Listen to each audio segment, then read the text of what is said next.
You're listening to the Subrogation Support Network, a podcast from Mathieson, Wickert & Layer, America's subrogation law firm, with dissemination of new developments and changes in subrogation law, as well as emerging trends and best practices. Here's your host, Ashton Kirsch.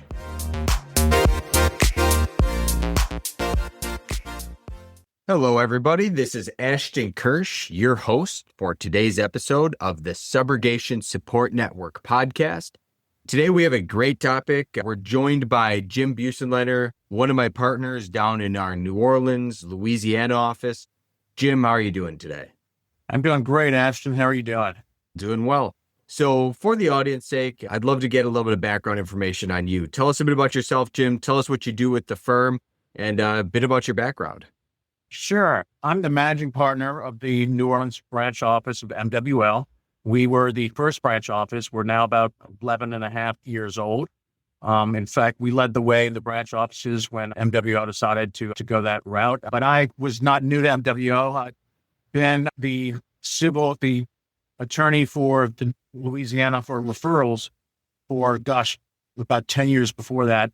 And then going all the way back to the mid to late 1990s, I'd worked with Gary Wickert in Texas before he moved up to Wisconsin.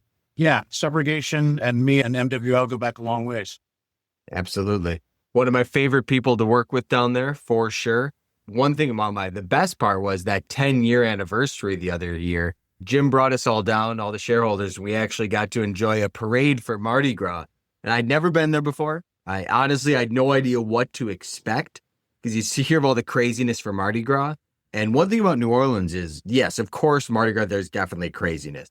But also was, we went down to some of these neighborhoods and it's an incredibly family-friendly place too. It's just the cultural experience is amazing down there. Yes, you got to experience not just sort of the craziness of the French Quarter, but also what, everyday New Orleanians do during Mardi Gras, which is have parties at their house, walk out to the parade route, watch the parade on the street. And it is, in most places, it is actually very family-friendly. Absolutely. And I can say that I think my go-to now is trying to find ways and excuses to come visit you guys, maybe like 3 weeks before the big Mardi Gras, because, you still get the culture, but you don't deal with kind of the mess that's associated with it. Just don't come right now. It's too hot. Too hot? Well, hey, I haven't told the audience about this, but my AC went out in my house about 20 days ago. And I have a very unique system. So I hired companies. They came out. Next thing you know, they have a new system. They're going to install it. It takes them another 10 days to get it working. It's not working. I have a contractor come out and take a look and, second look. And guess what that guy did is he forgot to plug back in the condensation line. So my house flooded. We'll do an episode soon. I actually talked to the adjuster on it. He's going to be joining me. We're going to do like a real-time episode talking about my water loss and the subrogation claim behind it. But I guess that's a long way of my saying it's hot down there, but it's like 101 degrees in my house right now. So yeah, we're in a hotel. Enough about me. So let's talk a bit about Louisiana. What I want to touch base on today is some of the interesting factors about Louisiana. It's pretty eccentric. Also, the recent tort reform, which has made some huge changes in the state. And from there, just a bit about, why is Louisiana the way it is? I know there's some historical basis for it based on French law and so forth. But yeah, let's just jump into it. Tell me a bit about Louisiana, why the civil lit and just the law in that jurisdiction is unique. So, most people know that Louisiana was a French colony originally. We did not come into the Union until about 1815 or so. So before that, we were French and at times also a Spanish colony. And so we had French law. And French legal system is very different from the English legal system. The rest of the country is, the basis of the law is usually the English legal system, which is common law, which are rulings by judges, which over time have the rule of law and other courts follow them, which is somewhat different from the French-based system, which the French wanted everything in one place and wanted a whole bunch of laws that basically laid everything out. And in the Napoleonic Code, when Napoleon was the leader in France, they had the Napoleonic Code, which many have heard of because it was one of the first most comprehensive civilian codes. And civilian is just basically the opposite of common law. Civilian law means that you put everything in a civil code as opposed to relying just upon the decisions of courts. So Louisiana adopted the Napoleonic Code when they were a French colony, and they kept it. There was a substantial French population in Louisiana when it became an American state, first American territory, then an American state. And so the French who dominated the culture and the legal society of Louisiana wanted to keep French law. So we kept our code, our civil code. And that's how that started out. Now, when it comes to the civil code, I mean, does this cover all civil disputes and all legal disputes in the state, or is it limited in any way? It was meant to give you an example. You usually wouldn't find a law in a lot of jurisdictions that just talks about what is a person or what does negligence mean. If you want to find out what negligence means, a definition of negligence, usually you go back to court cases that talk about that. In Louisiana, in our civil code, we have a specific article that defines negligence, and that's what the courts use to define negligence. And then, of course, there's case law that builds on that. But so it's very broad, Ashton. Just about anything you can imagine is defined in there. It certainly covers there's a criminal code that's separate, but the civil code is pretty much everything from divorces to birth and what to do with its estates afterward and negligence and, all the basics. And then there are also, the legislature will pass other laws that are under separate statutes for things like workers' comp subrogation. Workers' comp, that is it's not in the civilian code. It's a separate legislative statute that was enacted. So the civil code is sort of the basis of law. And when they want to have more specific type of laws, they'll pass a statute for that. I think that's probably one of the big reasons why having an office in Louisiana for a national firm is such a huge benefit.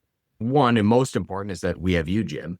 But two is the idea that we can develop an expertise. I can look at Missouri, following English common law, and I have a general idea of what it is, and I can look at negligence rules are going to be relatively similar. Burden of proof is going to be pretty much the same. And also when it comes to just research, right, briefing, a lot of this stuff is going to be on a similar basis where we can develop a specialization in the niche area of work comp subro in Missouri. And even though most of my work may be Wisconsin, I'm going to be able to know a lot more about work comp subro in Missouri than a lot of attorneys that aren't handling that type of work. Louisiana's even more unique. I mean, so you really have to have a special understanding of how Louisiana law works to really give guidance to clients. Yeah, and the dirty secret of Louisiana lawyers is that as the years have gone by, our system has moved closer to other states and the common law system, such that you don't find quite as many differences in outcome and the law as you would have 100 or 200 years ago. But the language is what's different. I can give you some examples. We have a lot of French language and terms. And so the biggest marker of an out-of-state attorney in a Louisiana court is when they start using words like statute of limitations or probate. The judge immediately knows that they're an interloper and they're not a Louisiana licensed attorney. Because if you're a Louisiana licensed attorney, you wouldn't say statute of limitations. Say prescription period. You don't say probate when somebody dies and you're trying to settle the estate. You file a succession. You open a succession. If a husband passes away and the wife is living in the house, she has the usufruct of the house. It's not just the use, it's the usufruct. So there's all these French terminology. A third-party beneficiary to a contract, that's a stipulation pour autrui. And I'm going to be really bad at my French pronunciation. Just because I'm licensed here and a native doesn't mean I can pronounce French very well. But those are examples. A lot of it is terminology at this point.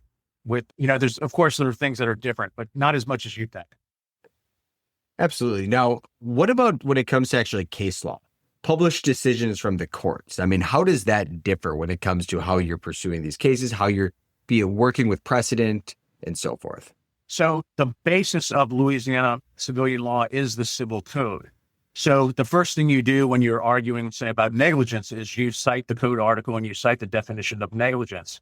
And then you'll use cases to round that argument out. You'll just use those as specific examples. So you try to find a case that has the same fact issues where they found negligence, so if you're arguing negligence.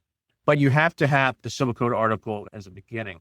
And where it makes a big difference is sometimes, you've heard the term black letter law. That's usually, in most places, black letter law is something that has been repeated so often by courts that nobody challenges it anymore. That's what the civil code is. The civil code is black letter law. You can't change what the civil code says. You can try to interpret it. If it's somewhere ambiguous, you can argue around it and you can have court decisions that flesh that out. Now, Is there a difference in Louisiana between Louisiana and other states? It's not just a matter of the language. I mean, are there other real differences aside from what you've mentioned that date from Louisiana's days as a French colony, aside from, obviously you gave some examples, but any other significant differences? It's more a matter of language for the most part. I mean, there's some subtle differences too, but it tends to be more a matter of language. A lot of the things that made Louisiana more unique over the years have changed and gotten closer to other states. An example of that would be our comparative fault laws. We're going to talk a little bit more about how those have changed even more this past year in a few minutes. For a long time, Louisiana had solidary liability, joint and solidary obligors, where if there were three defendants and all three of them were potentially at fault, and all three of them got 1/3 of fault from a jury in a negligence suit, any one of those defendants might have to pay 100% of the damages if it was uncollectible. If they didn't have insurance or they were immune from a suit or something like that, you could still assess 100% of the damages against the one who only got 1/3 fault. That was like that for a very, very long time and different from most other states. That's changed over the years. At first it was changed to say, well, no, now you're only going to be liable for your own percentage of fault, not everybody else's, with the caveat that if it's an intentional tort, you still can pay 100%, even if you're only cast with 25% of fault. And then also, isn't it true that when you get a verdict as an attorney and you win, the jury has to throw Mardi Gras beads on you and then you drink it daiquiri? I heard that somewhere. Yeah, and the attorney who wins has to throw a crawfish bowl for the jury, actually. It's pretty much a given. Now, aside from those factors, I mean, there are any other issues before we get into kind of like the specific changes in tort reform? Any other unique things about subrogation in Louisiana that's different? And I know that's very broad, but anything that you think is worth noting? Yeah. So one of the things goes back to the Civil Code. A good example of that. So Louisiana, many states have made whole doctrines. Louisiana is no exception to that. We have a made whole doctrine that applies to property subrogation, not to workers' comp and some other things, but it'll apply to a lot of other kinds of general subrogation. And there are ways to argue around it in the case law. The case law has tried to carve out some areas where you can argue around that if you're a property insurer. But yet the problem that you have is that there's a code article, Civil Code Article 1826, that specifically says an original obligee who has been paid only in part, so that's the insured who's not gotten paid everything, may exercise his right for the balance of the debt in preference to the new obligee. That's the insurer. This right should not be waived or altered if the original obligation arose from injury sustained or loss occasioned by the original obligee as a result of the negligence or intentional conduct of the original obligor. It's a little murky, though, but what that essentially means is it's made whole. I mean, that is what courts and plaintiff attorneys cite when they were arguing made whole against a property insurer, and that a property insurer doesn't have any right of recovery at all until its insured has been made whole in a tort situation. And because this is in the Civil Code, even though there's arguments around this, there have been some cases that talk about, well, if an insured settles a claim against a third party, then he's automatically made whole because why would he have accepted a settlement unless he's made whole? Doesn't make a whole lot of sense, arguably, but there is cases that say that. And there's other ways of arguing around it. You can argue that your language in your contract gives you the right for subrogation without regard to made whole. But for a judge in a fairly small parish in central Louisiana who doesn't deal with subrogation very often, it's very persuasive for an attorney to just point him to this article and say, Judge, this is the Civil Code. This has been in our, form of government for centuries. And this law has been around for a long time. And so, they haven't been made whole, make the insurance company go away. Interesting. Made whole is it? I mean, at least it's not Georgia, right? I mean, Georgia's the worst made whole doctrine. Yeah. So when it comes to this tort reform, obviously this is a very controversial thing, and it's actually a very unique thing in that as a subrogated carrier, as a firm that does primarily subro work, we have a very unique perspective because, subrogation, tort reform is typically a negative for the subrogated carrier on the subrogated side, but then it's like a net benefit for the carrier in general. So it's funny how our insurance carriers, even though they are lobbying oftentimes to get tort reform passed because they're the primary beneficiaries, it's also on the back end kind of impacting and oftentimes negatively impacting our subrogation claims. Florida, obviously, they totally revamped the entire system a few years ago where they used to have pure comparative fault. That's gone. They used to have, there's a whole lot of things, right? Changed the SOL, 4 to 2 years. Lots of stuff there. But I understand Louisiana recently had their own tort reform passed that was very significant last year. Walk me through a bit of that. What happened? Were there just too many people slipping on Mardi Gras beads and suing, the local establishment? Or tell me a bit about what was passed, what the changes are, and how that impacts subrogation. Well, there's two main reasons. First of all, we've had significant tort reform passed last summer and also this summer. Just recently, we've had some new stuff signed into effect. Tort reform did not get traction before. We had a Democratic governor for a long period of time until recently. Two things have really altered the landscape for tort reform in Louisiana. One is we now have a Republican, Governor Landry, who ran on a platform of tort reform. And this is not different than our southern neighbors. We're having a massive insurance crisis in Louisiana. Property insurance, because of hurricanes and flooding and other things, is huge. The premiums are huge. It's very expensive to do it. It's inhibiting people from buying homes. Our auto insurance has also been out of whack for a really long time. You can compare our auto insurance to almost anywhere else in the nation. Our auto insurance is really large, and it's not because the drivers are any worse necessarily in Louisiana or that there's more accidents. It's the fact that in Louisiana, you have a population that tends to sue more than other states. So you have a lot of suits that are small claim suits. Until recently, one of the tort reform that went into effect changed this, but until recently, if you had a claim that you said was $50,000 or less when you filed your pleading, the defendant had no right to a jury. You only got a judge trial. And why is that important? That's because in a small town, the plaintiff attorney would file a suit for a slip and fall or a small car accident for a claimant and plead under $50,000. And maybe they had back strain, which they had some chiropractic treatment for a month and no surgery or anything else. And they didn't miss any work. But that plaintiff attorney knows that judge pretty well. It's actually, somebody he probably has worked with for a long time. And the judges have not a lot of things holding them back from finding in favor of the plaintiff there. So you routinely get these $50,000 verdicts against Walmart and big companies like that for little slip and falls. And so those large companies got angry about this after a while. And so they were able to change these rules and raise the limits and allow more jury trials for them. So that's one example. But it's been mostly the fact we have a Republican governor and we have insurance problems that they're hoping some of this tort reform are going to fix. Absolutely. So one of the big changes that's impacting a lot of things is a 2-year prescription period, not SOL, not statute of limitations, a prescription period for tort claims. What was that changed from? Was it, because that's kind of unique. I mean, wasn't it 1 year previously? Now it's 2 years. So that's kind of the opposite of what you'd think tort reform would do. Yeah. So it's interesting. So I'll tell you why. But yeah, so we were one of the only states in the country. I think there's only, 2 or 3 more that had a 1 year period in Louisiana prescription period. And it always used to catch people unaware. A lot of our clients actually would get caught up on that because if they were handling claims across the United States, they were used to it being 2 years or more. And they would every once in a while get caught by the fact that they didn't anticipate that Louisiana would have a 1 year. And maybe they had to send it to us a day or two before it ran, which happened quite often.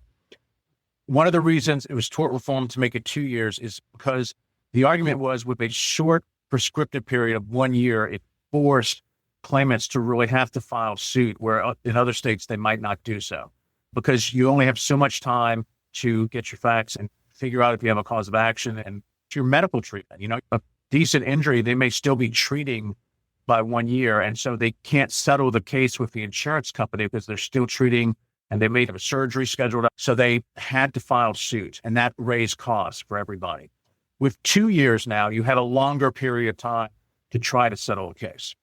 Longer period of time for the claimant to treat in a workers' comp situation. Workers' comp may run its course within those 2 years. The idea is that you'll have less lawsuits because you'll have more time to negotiate and try to resolve these claims. That's fascinating because usually tort reform makes it a shorter statute of limitations or prescription period to limit the amount of, obviously just getting these things resolved. Right. And the fact that it went long, but that makes sense because it sounds like it's more in the terms of judicial efficiency and economy rather than just, eliminating claims.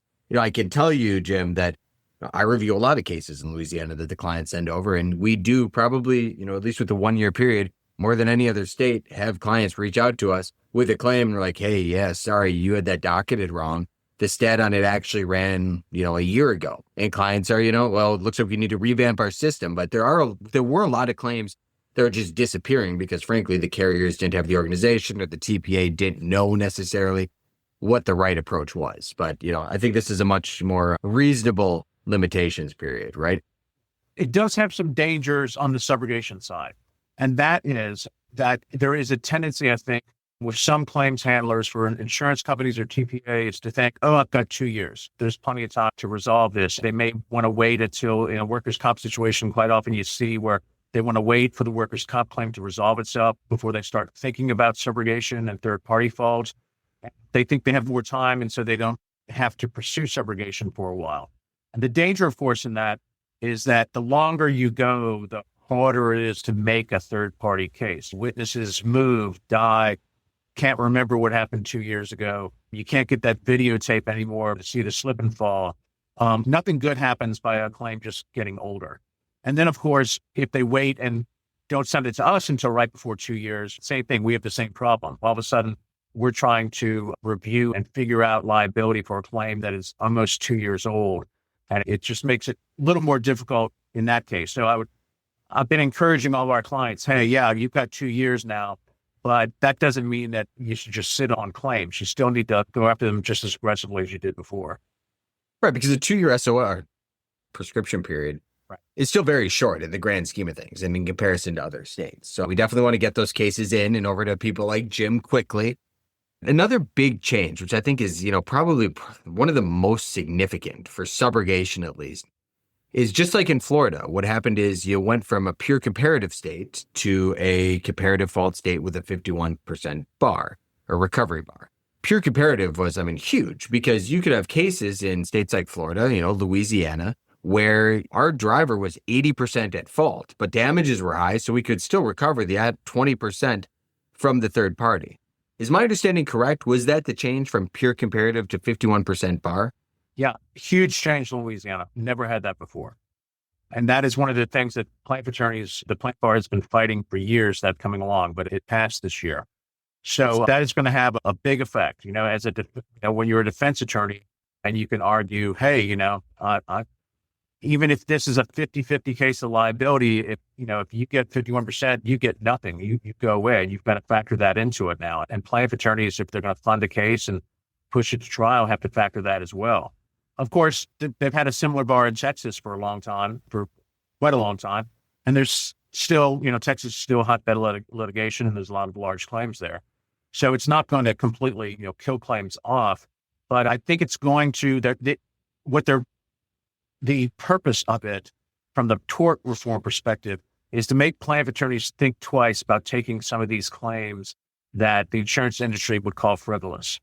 So you could take a claim before where you think your client might have 70% fault potentially, but hey, if I build up the damages case and just get 30% back, then that's okay. That's pretty decent recovery. You're not going to be able to do that anymore. I think insurance carriers are, frankly, the ones that I've seen. They are oftentimes not the best at identifying the advantages of being in a pure comparative state anyway. We had states in Florida, the case in Missouri, where that's the case.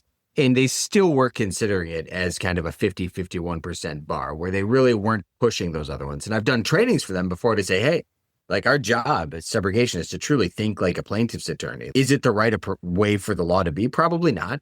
I'll fully acknowledge that. But you deal with the system that you're in, and you can recover. We had a lot of cases where we recover in those pure comparative states, even though in most other states, we would just be barred. So, that's a huge change. And that's going to probably do away with a lot of viable cases that now are just not going to be worth pushing. Well, I think it's also going to have another effect as well. So what if you're a plaintiff attorney and you've got a case where you do have comparative fault issues by the claimant? There is a possibility that your client might get 51% or more at fault, and there'll be a bar. How are you going to settle? What kind of leverage are you going to use to settle a case like that? One way you could do it is to build up the damages and make the risk higher for the liability insurer. So typical case where maybe they didn't spend as much on the treatment. Or if there's workers' comp involved, they might go really out of their way to pressure the workers' comp to approve treatment and to build up the medicals in the case. Because the more they can build up the potential award for that particular claimant who might get a 51% finding, the more likely they can settle the case. Because they can say, sure, you're right, we might get poured out. That's true. But if not, if we get just 50% or 49% on my client, you're going to pay, $2 million because this is a $4 million case. Now, one of the other changes, I'm kind of running through what I have as a list here, is that the carrier can only recover medical expenses that's paid by that carrier, by those insurers, not what was billed. So this is like a collateral source type argument. Is that true? Is it just similar to like states that have very stringent collateral source doctrines where, plaintiff's attorney used to be able to recover the full amount billed, and that created a little bit of a gap, right, on work comp claims. So in that situation where you can claim the amount billed, it can oftentimes be a lot less than what the health insurer paid or what the work comp insurer paid. So that like delta, that difference between the two, that's where, plaintiff's attorney can make their money and justify them proving up those damages and bringing those cases. Walk me through a bit about that change and how you see that impacting Louisiana. Yeah. So for the longest time in a tort case, the plaintiff can recover what the medical provider billed as opposed to what the medical provider was actually paid.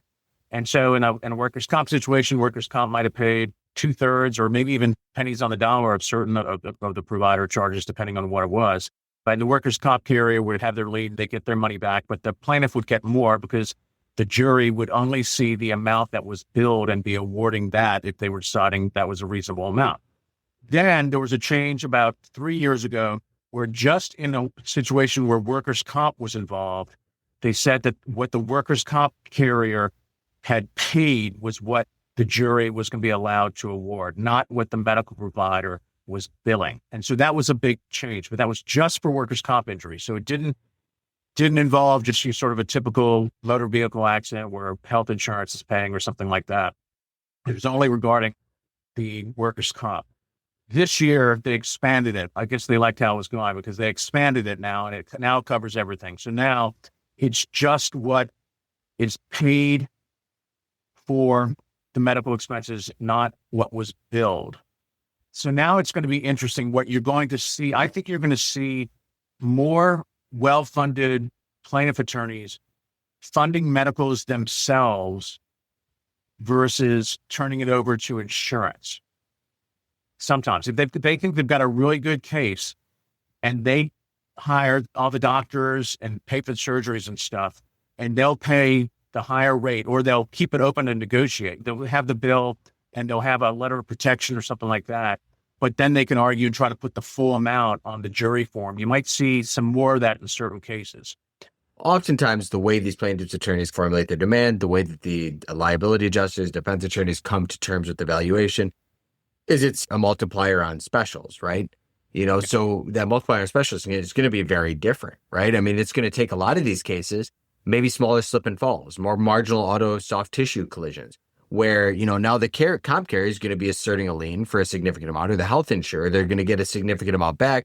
There's not that difference that you could say cushion for plaintiff's attorney to collect on and for insure the claimant or the, injured party actually get back, that a lot of these cases are probably just not going to be pursued. Yeah. All right. Next change. All right. No pay, no play has been increased to $100,000. Tell us what that means. Yeah.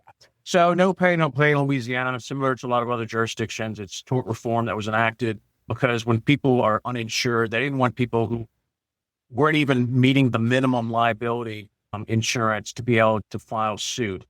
But at the same time, they didn't want to completely keep those people, if they had a catastrophic injury, they didn't want to completely bar them. So they set limits, and they said, $25,000, $30,000. You don't get the first $25,000 if you're don't have liability insurance and you file a suit because you're hurt. This year they raised that to $100,000. So that's a significant bump up. There are a lot of uninsured drivers in Louisiana. We have more uninsured drivers than any other state in the country. A lot of that is just because we have a very poor population in a lot of areas that can't afford insurance. Our insurance is expensive, our auto insurance.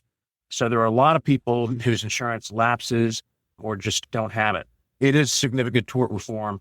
And raising it to $100,000 again, with the plaintiff attorney as the gatekeeper for a lot of these claims. When somebody comes into their office and they've got a legitimate injury, but they find out they didn't have liability insurance, you're going to say you can't get that first $100,000. It'll have to be a pretty sizable, decent claim for that plaintiff attorney to take it, because he's got to recover more than $100,000 in damages for anybody to get paid. Right. So as an example of that, just for the audience sake, if people haven't dealt with these issues before, if I'm not insured, I'm in an accident in Louisiana, obviously caused by somebody else, and I only have $50,000, claim, like that's what I'm able to prove up, then that claim would just be basically barred, right? It would be reduced because it's below that $100,000. So it's encouraging people being insured, and it's making sure that there's no requisite benefit for not being insured. You still don't just get to make a full claim, right? And the change in the statute actually went out of its way to mention subrogation, which is a little bit unusual here, but it's basically said that a subrogating insurer was also going to be bound by this, but could still recover more than $100,000 if the claim was worth that. And what they're talking about is property insurers in that context. And I struggle to think of a scenario where that's really going to come into play, because what would have to happen is a property insurer would have to insure an individual who did not carry the minimum liability insurance for the state, but still had property insurance, and the property insurance would pay off, and then the property insurer would want to subrogate and go after the other driver, and the other driver would say, well, no, your insured didn't have the minimum liability, and so you can't get the first $100,000 of property damage. It's going to be a struggle to imagine a policy where an insurer, because usually your property auto insurance and your liability are the same policy. So I don't see how they're going to be issuing a policy which is still in effect where their insured is going to have less than the minimum limits in Louisiana, because the limits in Louisiana are like $15,000 per occurrence and $30,000 all occurrences. So I just don't see that happening unless they're somehow insured in another state that has even lower than that. I mean, I guess it could apply maybe with health insurance, where somebody's in an accident, somebody else is at fault, they don't have auto insurance, liability insurance, but the health insurer still tries to subrogate or maybe work. Yeah, it would if there's a different policy, different line of coverage. Yeah. Or towing a trailer that's, I don't know. There could be some, but yeah, it's not going to be as big of a deal for subrogation, but that is unique that they actually specifically reference subrogation in the statute. So another change is that there's no longer a presumption that the injuries were caused by an accident rather than pre-existing conditions. Tell us a bit about that change. Yeah, so this is a big change too. So in Louisiana, before this change, the burden of proof was really not on the plaintiff to prove that an accident caused their injuries when you had a pre-existing condition. All they had to do was basically, the burden of proof was on the defendant to have to show that the claimant was already injured solely from something else, and that this second injury didn't even exacerbate their symptoms.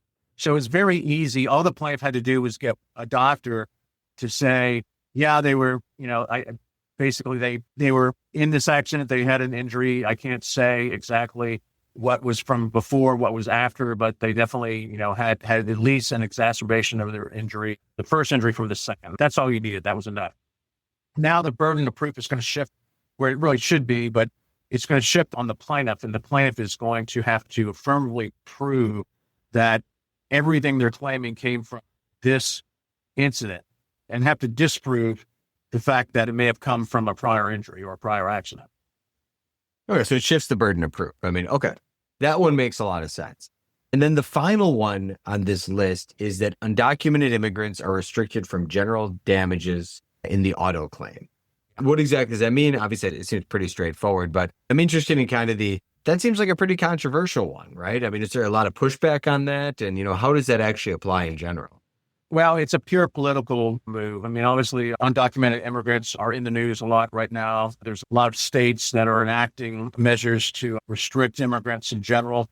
And this is something that I think is really something for the governor to pump his chest about and talk about restricting illegal immigration more than it will have any practical effect. Louisiana, I mean, sure, we have undocumented immigrants like every state, but we don't have a lot of torts and a lot of lawsuits arising out of undocumented immigrants getting in accidents, in auto accidents, and then getting some massive general damages claim for pain and suffering.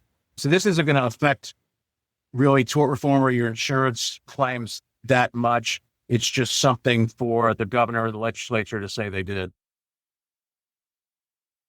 Interesting. Well, yeah, I mean, there's definitely some controversy there, but I mean, it's in there. So I wanted to make sure we touched on it. So it looks like those are some huge changes, right? So that's going to totally kind of rework how litigation, civil lit, especially in the auto context, occurs in Louisiana.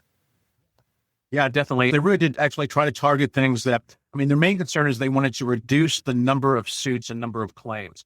Because one of the things driving auto insurance rates in Louisiana is because a State Farm or an Allstate will look and see that Louisiana has more litigation suits filed per capita than any other state. And they use that number setting rates. And so they can get that number down, which a lot of this is intended to do. Hopefully insurance rates will go down. That's the idea. What will be interesting is in a few years, not only the effect of this on actual litigation, but also on insurance. So if insurance rates do not go down in the automobile world in Louisiana, within 2 or 3 years, I think you're going to start to see a pushback on this kind of tort reform and say, wait a minute, you took away all these rights and changed all this stuff, and it didn't work. We're still paying the worst auto insurance in the nation. And you may see some of these, depending on who's the governor and who's in the legislature, you might see some of this tort reform start to get pulled back. And I'd imagine there's a big impact on like defense firms down there, right? I mean, there's probably going to be some layoffs. We might be able to find some good subro talent down there. I mean, Are you already starting to see that, or are there rumblings in the legal sphere? Not yet. Traditionally, litigation has always been so active in Louisiana. With the economy is never affected. In a bad economy, people end up suing because they get laid off and they decide to sue for that injury they had 2 months earlier on the job. In a good economy, they don't want to sue as much right then, but it's a good economy. So there's more people working, and so you have more lawsuits. So there's always a lot of litigation in Louisiana. And there'll be other claims besides auto claims and stuff. But yeah, you're right. I mean, you might see a smaller docket of litigation in terms of just your, small auto claims. Absolutely. Now, of course, a lot of our audience are adjusters and a lot of attorneys. And we have many people that listen because they work with MWL on work comp subrogation. So let's talk a bit before we close this out about just work comp subro in general. I know there's some unique things about work comp in Louisiana. One of those unique things previously was always, hey, it's a 1-year prescription period, right? Get moving quickly. That has a huge impact. That would cause us in many cases at times to even move forward immediately. But tell me a bit about some of the other unique things about work comp subro in Louisiana. We've not had that many changes in work comp subro itself. We've had tort reform changes in general, but not the workers' comp statute too much over the last 5 to 10 years. Louisiana has always had a workers' comp statute that is pretty good for workers' comp carriers. I mean, it's pretty industry friendly.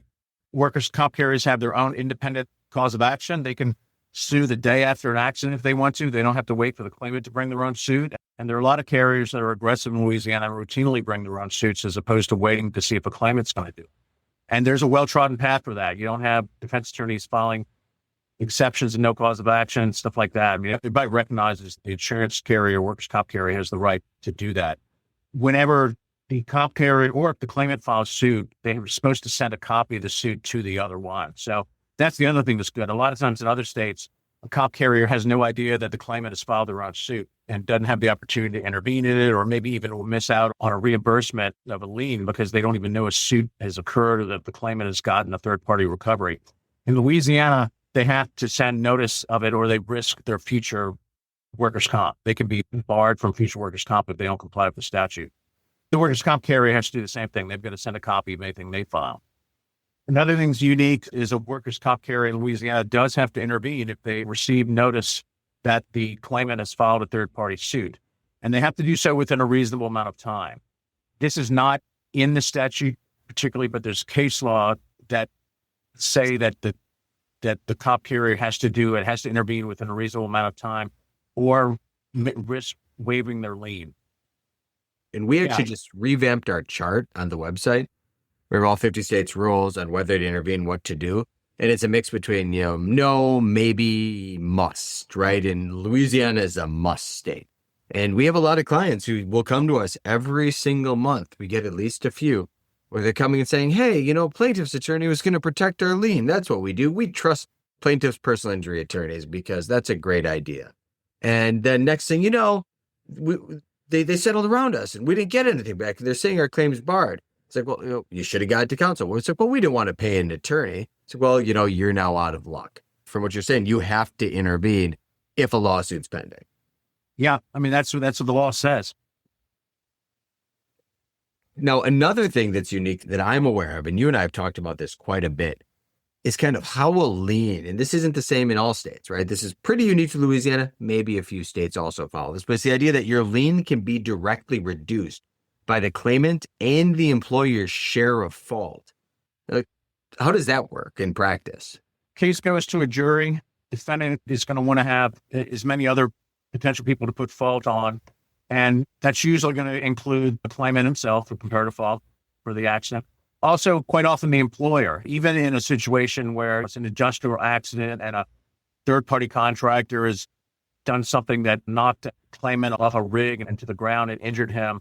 A lot of times that the defense attorney is going to argue that the claimant wasn't where he should have been and that he's got fault for that, but that the employer also has fault for failing to train the claimant properly. And there, of course, the employer can't be sued for third party, can't be brought in as an actual defendant by the defendant, the other defendant. There's no tort of contribution or can't be sued by the claimant because of the workers' comp bar, because they have workers' comp. But they can still, the other defendant can still argue that the employer is at fault, and the jury can still assess fault against the immune employer. So you might get, 1/3 fault on the claimant, 1/3 fault on the employer, and 1/3 fault on the target defendant.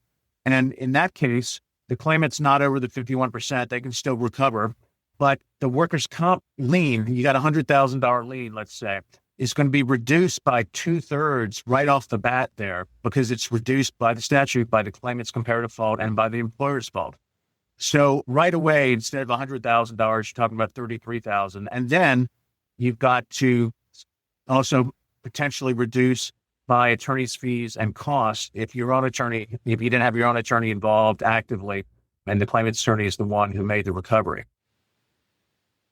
Good. Another thing, huge impact. Now, you do mention there that, if you don't have your own attorney involved, in Louisiana, is it a state like some states where if we do intervene, we can argue that we don't owe the 1/3 to plaintiff's counsel, or that we owe some reduced percentage of that?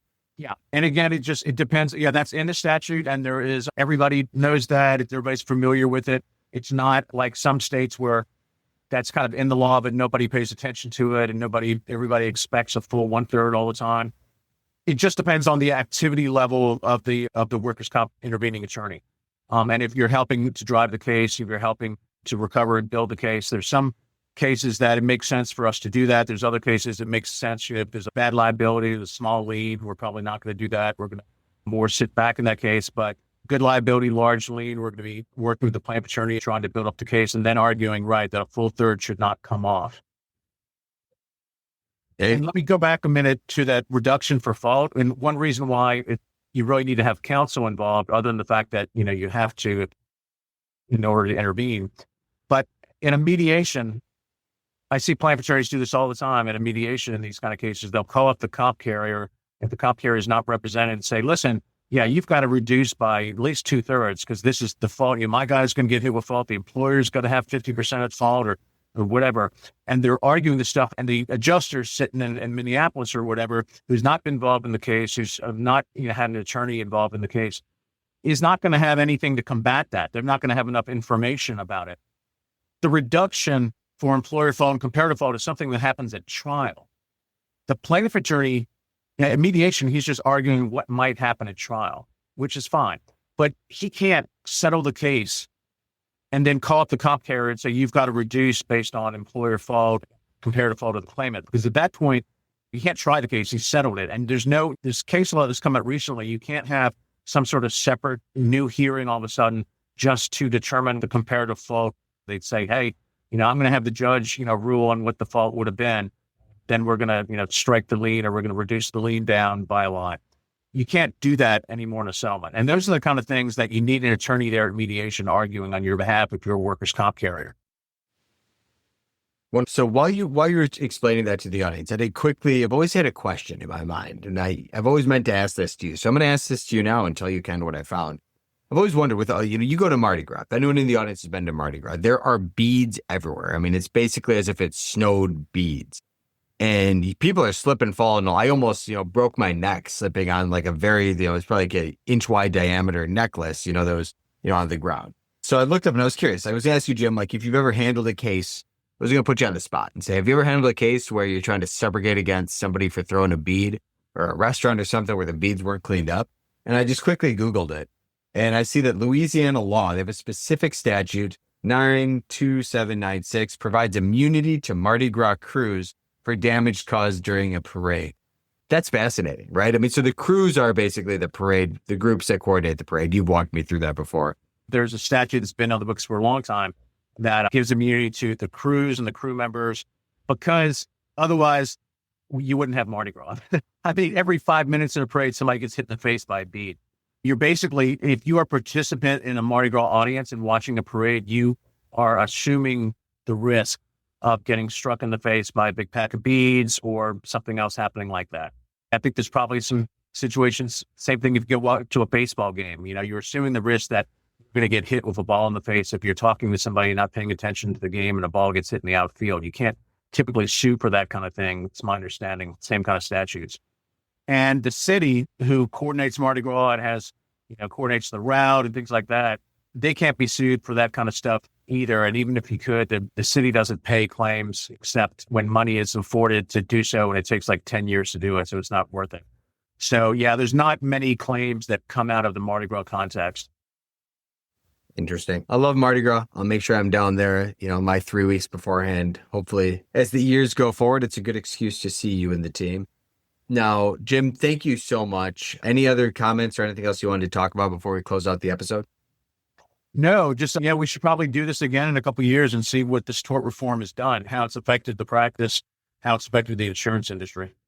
I do want to do an episode with you at some point in the near future about oceanic claims, the Jones Act, longshore claims, and kind of unique things involved with the Port of New Orleans and other areas. So would you be interested in joining for that? Yeah, absolutely. We do a lot of that. Excellent. Well, Jim, thank you so much for joining me. Audience, thank you again. As I've done the last few episodes, and I'm just going to keep going until somebody tells me this is annoying. I think it's hilarious. I created during the episode, by putting in about a 4-sentence prompt into the Suno app, a closing song for those who want to stick around and listen about subrogation in Louisiana and the recent legislative changes. I told them to put some words in French, so that'll be fun. Hopefully no swear words. Either way, I will end this with this recording. Thank you so much, Jim. Thanks everyone again. This is Ashton Kirsch with the Subrogation Support Network podcast, signing off with a song and the name I cannot pronounce because it's in French. Here we go.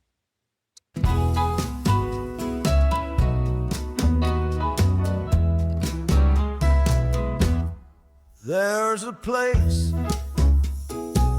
where the cases come easy, and a little French flair keeps it nice and greasy. You can find it on a map down in New Orleans. The parties are rolling and so are the beans.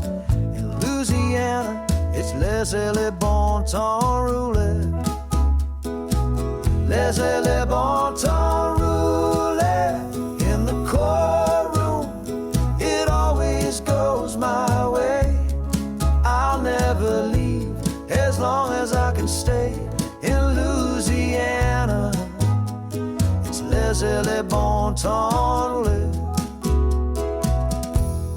Oh, it's true, we got tort reform, but if you knew, you'd know it ain't no thing, just something we gotta do. It's no sweat, it's no threat for those of us who know the law. Laissez les bon temps rouler. In the courtroom, it always goes my way.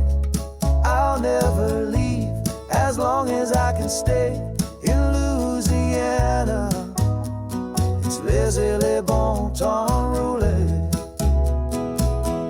While y'all play checkers, we're playing chess with subrogation. No contest, we're civil code. Y'all common law precedent. We call it lagna.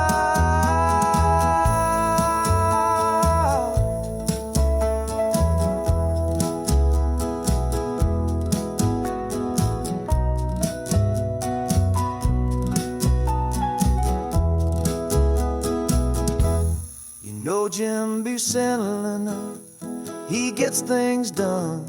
If you ever met him, you know that he's the one. And by the way, he's always wearing Mardi Gras beads.